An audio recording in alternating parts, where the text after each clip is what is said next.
ಡಿ.ಕೆ. ಶಿವಕುಮಾರ್ ಅವರು ಹೊಸ suit boot ಹೊಲ್ಸ್ಕೊಂಡು CM ಹುದ್ದೆ ಬದಲಾವಣೆ ಆಗುತ್ತೆ ಕಾಯ್ತಾ ಇದ್ದಾರೆ. ಏನ್ ಹೇಳ್ತೀವಿ? ಯಾರು ಮಾಧ್ಯಮದಲ್ಲಿ ಹೊಲ್ಸ್ಕೊಟ್ಟಂಗೆ ಕಾಣ್ತಾ ಇದೆ. ಇಲ್ಲ, ಈಗ ನಿಮ್ ಮಾಧ್ಯಮದಲ್ಲಿ ಸೃಷ್ಟಿಯಾಗಿರೋದು ಆ ತರ ಯಾವುದೂ ಇಲ್ಲ.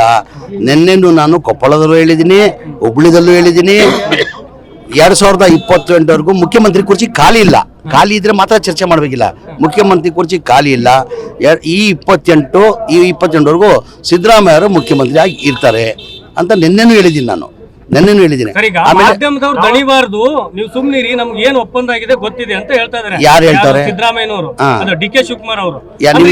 ವರ್ಷ ಏನ್ ಒಪ್ಪಂದ ಮಾಧ್ಯಮದ ಮುಂದೆ ಹೇಳಿದ್ರು. ಈಗ ಏನ್ ಒಪ್ಪಂದ ಆಗಿತ್ತು? ಯಾವ ಒಪ್ಪಂದನೂ ಆಗ್ಲಿಲ್ಲ. ಸಿದ್ದರಾಮಯ್ಯ ಅವರು ಈ 2028ವರೆಗೂ ಅವರೇ ಮುಖ್ಯಮಂತ್ರಿ ಆಗಿ ಮುಂದುವರಿತಾರೆ. ನಮ್ಮ ಪಕ್ಷ ಹೈಕಮಾಂಡ್ ಪಕ್ಷ, ನಿರ್ಧಾರ ಮಾಡಬೇಕಾಗಿದ್ದು ಯಾರು? ಹೈಕಮಾಂಡ್. ನಾವೆಲ್ಲ ಪಕ್ಷನ ಶಿಸ್ತಿನ ಸಿಪಾಯಿ. ನಾವು ಹೈಕಮಾಂಡ್ ಗೆರೆ ಹಾಕಿದ್ರೆ ನಾವು ಗೆರೆ ದಾಟಲ್ಲ.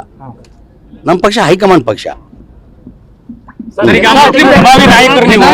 ನಿಮಗೆ ಡಿಸಿಎಂ ಹುದ್ದೆ ಕೊಡಬೇಕು ಅನ್ನುವಂತ ಚರ್ಚೆ ನಡೀತಾ ಇದೆ. ನಾನು ಹೇಳಿಲ್ವಾ, ಒತ್ತಾಯ ಮಾಡ್ತಾ ಇದ್ದಾರೆ, ಆಸೆನೂ ಇಟ್ಕೊಂಡಿದ್ದಾರೆ, ಸಹಜ ಅದು.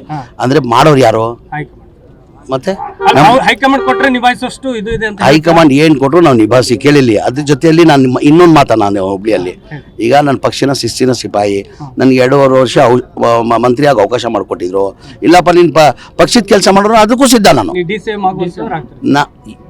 ನಾನು ಮಂತ್ರಿ ಸ್ಥಾನ ಬಿಟ್ಟು ಪಕ್ಷಕ್ಕೆ ಕೆಲಸ ಮಾಡೋ ಅದಕ್ಕೂ ಸಿದ್ಧ. ನಾನು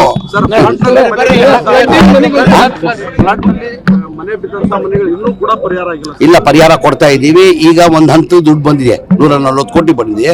ಹಂತ ಎಲ್ಲ ಜಿಲ್ಲೆಗೆ ದುಡ್ಡು ಕೊಡ್ತಾ ಇದ್ದೀವಿ.